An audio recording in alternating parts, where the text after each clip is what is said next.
Hello everyone, good afternoon, and thank you for supporting my Reels video through through the through all the day of my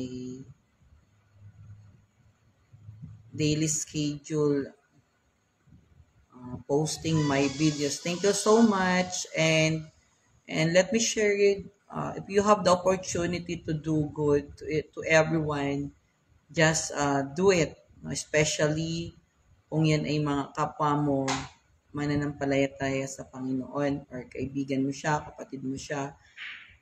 Grab the opportunity to do good to them.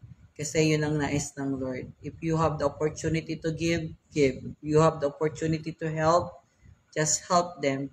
If you have the opportunity to encourage them, encourage them. And if you have the opportunity to pray for them, go pray for them.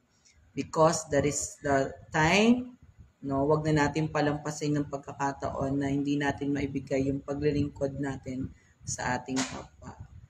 Muli, maraming maraming salamat, especially sa lahat ng mga star senders ko. Hindi ko na kayo isa-isahin. Maraming maraming salamat sa inyo. No? Siyempre, kay Soulmate, kay Tala Tala, and the rest, no? Kay Ma'am El